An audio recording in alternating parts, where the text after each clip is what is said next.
Your Excellency, when we talk about Nepal and Israel relations, the foreign employment from Nepal to Israel is very well seen in the papers, in the advertisements, that several manpower agencies wants to facilitate the process of Nepalese workers going to Israel. However, we also hear the news that there has been cases that middlemen have played a pretty fascist role, and some Israel workers get stuck in Israel, or they end up spending a lot of money to go there, an amount of money that they can't even make in 1 year. What is the embassy planning to do to give out a right message to the people so that they apply in a proper way? The issue of Nepali workers going to Israel is indeed of great importance. After all, the decision to go live in your country and opt for an overseas job, I think is a very important decision.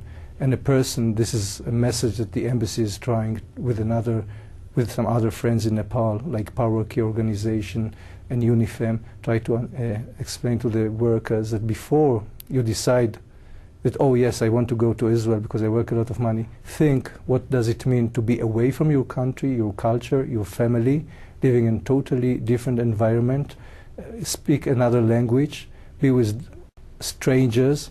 It's a very challenging task. I don't say that it's impossible to do. After all, many Nepalis are going, but it's very important first to understand that. Second problem, as you rightly mentioned, is the problem of the excessive amounts that are paid by Nepali job aspirants to the manpower agency. The payments are done here in Nepal, so there's nothing we can do about it. But the problem is of great concern to us, because as you rightly mentioned, a Nepali worker going to Israel has to spend the first 1 year just to pay back not only what he paid, but the loans he took in order to pay the money to the manpower companies. It's a very dangerous situation in which the person loses freedom to choose a place to work because he knows that if he doesn't have a job, he will not be able to pay back. So that's another problem. Third problem is that I think that in many cases the training is inadequate. And after all, most of the Nepalis going to Israel are going to work as caregiver, and it means that you don't just pluck a tomato in a remote field, but you interact with human beings. And chemistry is of great importance. Once you have a very poor command of any language as a means of communication, and your training is inadequate, and you don't get any cultural orientation, the situation might be very dicey for such a job aspirant who might find himself jobless in Israel. And that's another source of concern to us, the emergence of a phenomena where job aspirants from overseas find themselves unemployed. When we talk about the Israel-Nepal relations, is there any investments coming in to Nepal from Israel, like especially in the telecom sector?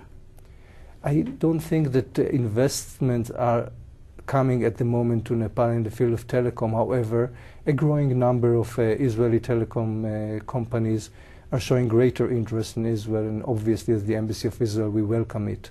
Because, for a long time we have tried to open the eyes and the minds of Israeli companies to the potential here, especially after the concluding of the peace process, the peace agreement, which open new opportunities here in Nepal. And it seems that the telecom sector is one of them. For example, take the market for cellular phones.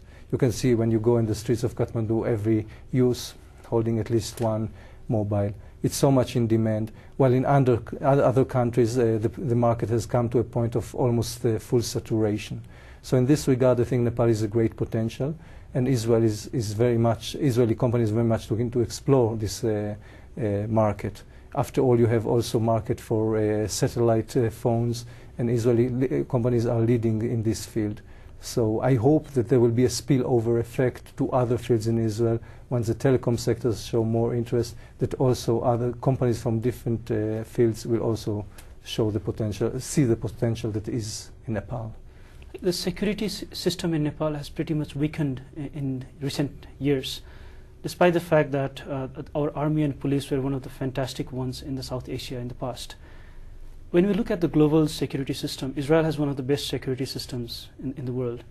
Is there any prospects in that direction in the future? That there is some collaboration between the security forces of Nepal and Israel?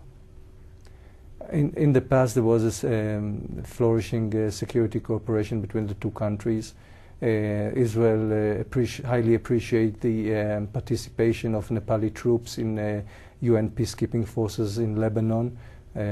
Previously in the 80s of the last century, and fairly recently since I think 2008 in South Lebanon as part of 2007 as part of the enhanced presence of UNIFIL there.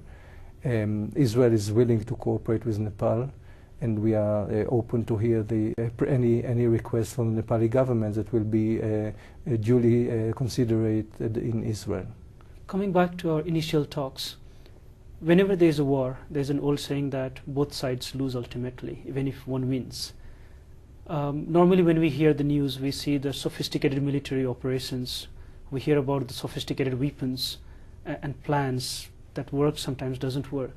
But in my personal opinion, how much does feelings like anger, sense of revenge contribute to the crisis, to the conflict that exists in the Middle East, in the world today?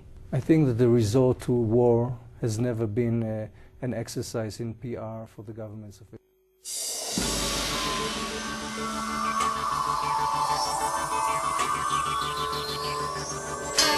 To the crisis, to the conflict that exists in the Middle East, in the world today. I think that the resort to war has never been an exercise in PR for the governments of Israel. I think that each and every government, after all, the decision makers are human themselves. They understand the horror of wars. Regrettably, from early days of humanity, war was there, and all the attempts to eradicate it completely failed. However, the bright side is that there are a lot of limitations of war nowadays.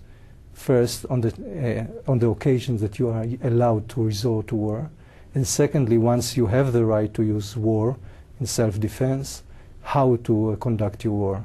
You are not allowed to harm citizens, you are not allowed to deliberately destroy humanitarian installations like fields, water pumps, etc. And also you should allow the flow of humanitarian aid. The recent military operation in Gaza Strip is, I think, a very good example of that. Israel has been attacked from Gaza, ruled by the Hamas, and even before the Hamas ruled it, for the last almost 8 years. Whatever we did failed. We even completely withdrew from Gaza Strip. Not a single Israeli is there hoping that Gaza would serve as a model to show and prove that Israeli and Palestinian can live together. However, the Hamas, which came to power in by a democratic process, is committed to a very radical ideology, which is to eradicate the state of Israel using what they call holy war or the jihad. And they want to distribute this revolution to neighboring country and establishing an Islamic empire on the ruins of Israel and the moderate regimes around it.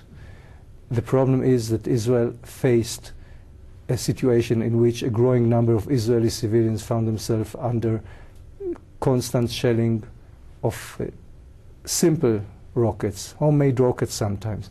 But still, when you live in your home and suddenly you hear the whistle of the rocket and you don't know whether it's going to fall on your house, killing you or your neighbor, or it's going to explode in open area. And there was a deliberate attempt by the Hamas to target civilians.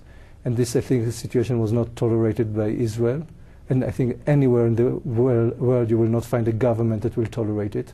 So Israel exercised its right for self-defense. Sadly, the Hamas entrenched themselves in densely populated area, the Gaza Strip. Over 1.5 million people live there, and they are innocent.